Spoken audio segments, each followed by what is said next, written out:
Welcome to task 2. This is going to be a music task. It's two mini tasks really. The first is going to be to compose in an 8-bit gaming style, and the second is going to be to compose in an 80s kind of retro pop vibe. Best of luck. So today we're going to do a bit of composition. We're going to do some sort of 8-bit video game music composition.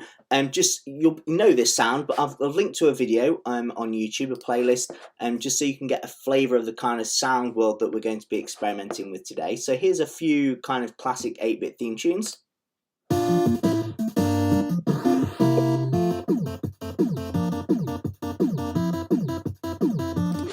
Okay.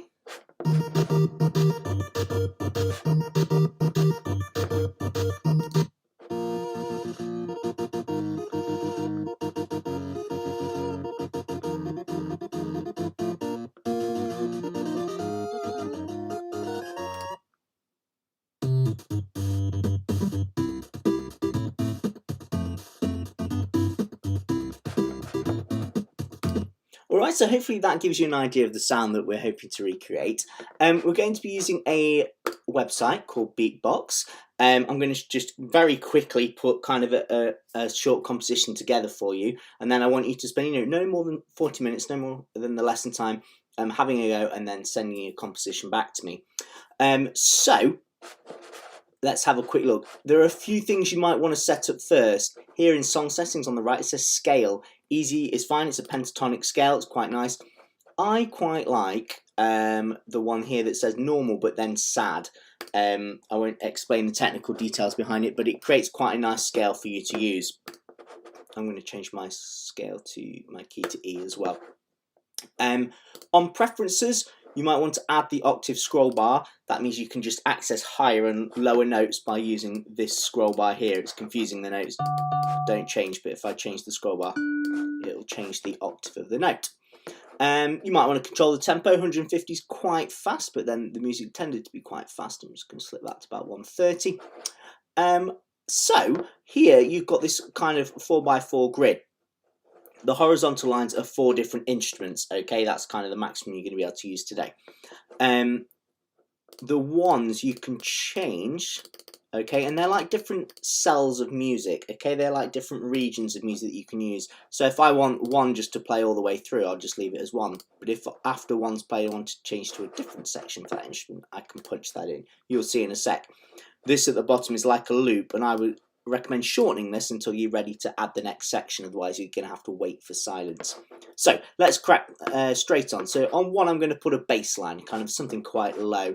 So here I can choose my instrument where it says type, bass. Let's have a look. So I'm going to probably go for a bass synth,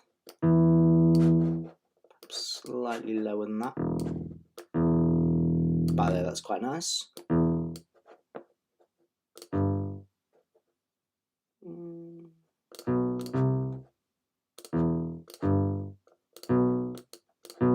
So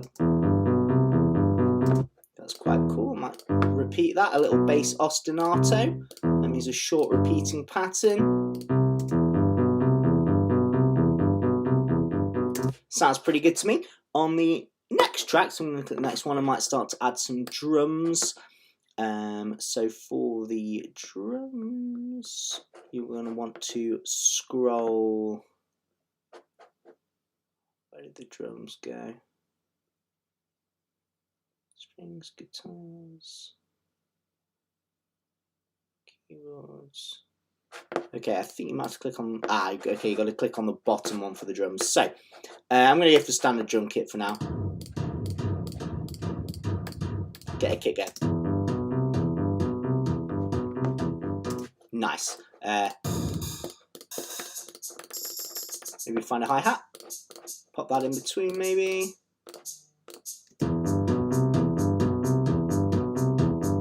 Cool. I'll get a snare drum. Maybe like a clap.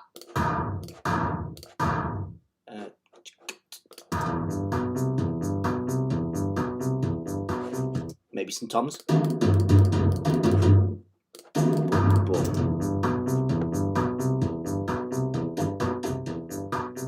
Cool. You can obviously spend a lot more time messing around with that.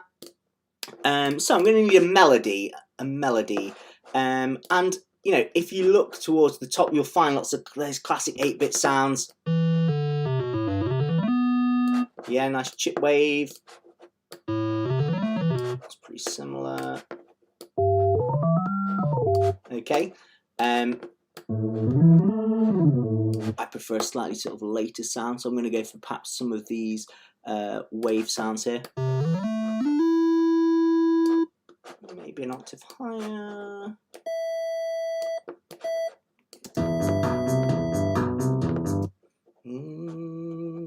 What's really cool is if I select a note, I can make it bend by dragging it.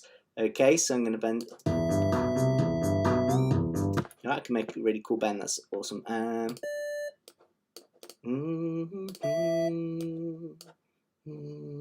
If I kind of want to map out a tune, I can just play around on it.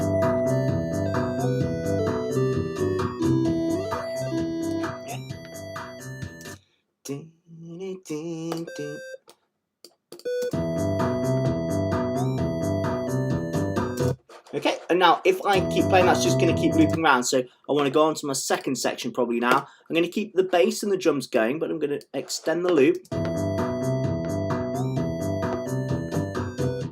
And then I'm into this new section on my tune. I can make them shorter by dragging them.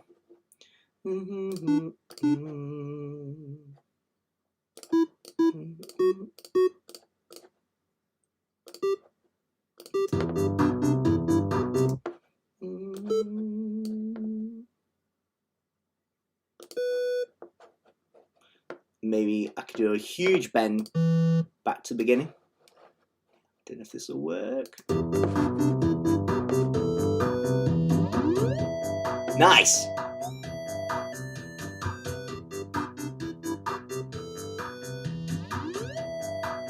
Cool, so I might add in my fourth instrument. I'm all about the synth strings. Let's try this. So I'm going to loop it back round to the first section. First chord in E, it's perhaps a bit low. Nice. Let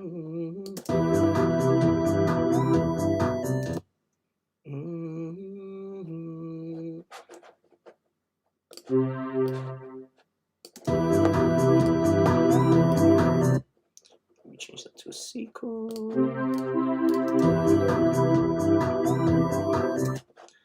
Change that to a D chord. And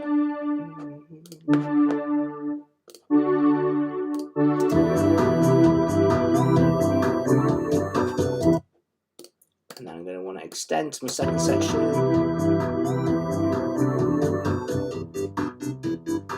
I could mirror the tune there. Bum, bum, bum, bum. What's the tune? Put some chords in.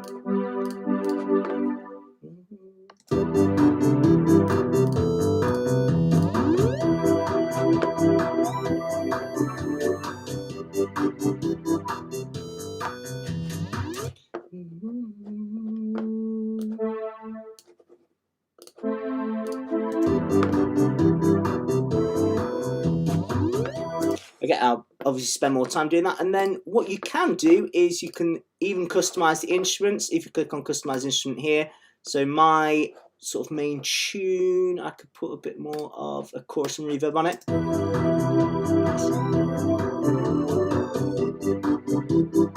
I might put a bit of reverb over the whole track. That's kind of the space that the sound's in.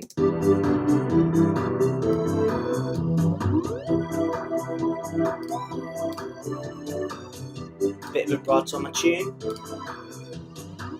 Gives it that shaky sound.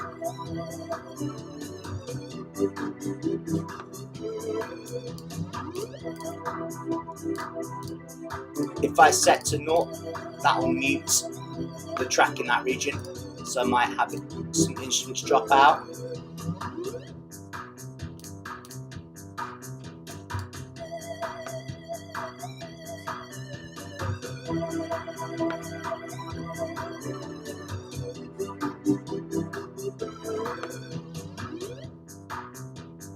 Okay, So, what you need to do then is once you've perfected your kind of mini 8-bit composition, you can export the song. You can also just copy the link to me. If I press copy song URL, it'll copy the URL to my clipboard. I can paste that into class charts and submit. If you prefer, you can just export the song, which will download it as a WAV file. Say how many times you want the song to loop round. Press export, and that means you've permanently got it kind of saved on your computer for definite.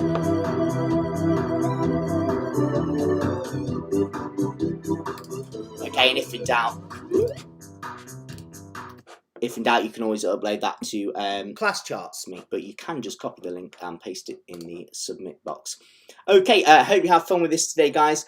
As usual, please let me know if you have any issues, and I will do my best to get back to you as soon as possible. Okay, bye. Today, we're going to do a bit of practical. You are going to create an 80s inspired mini composition using Super Looper. So I'm quickly going to talk you through how to use it. The first thing you're going to want to do is set the tempo. So if you click tempo here, it says tap on the screen to get the beat going. So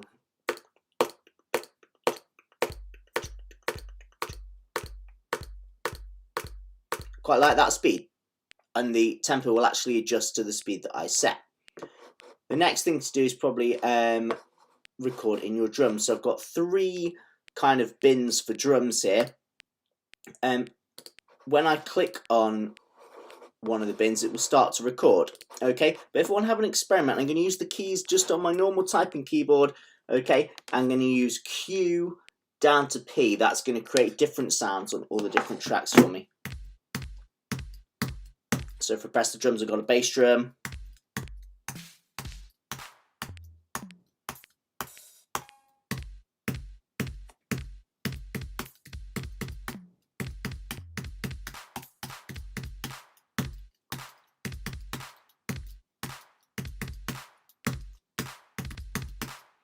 Okay, so when I'm happy, I can press record, and when it gets to the top, that's kind of started again. 1, 2, 3.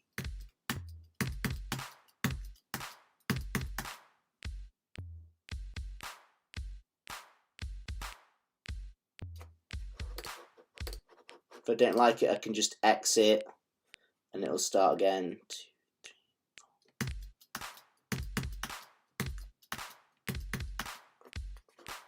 Okay, and then I can add in another bin.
Okay, so once you've kind of built up all the different instruments, you can click the record button, all right, and that will start the track to cycle round, and then you'll be presented with this screen. You can just press it after a few seconds to stop it.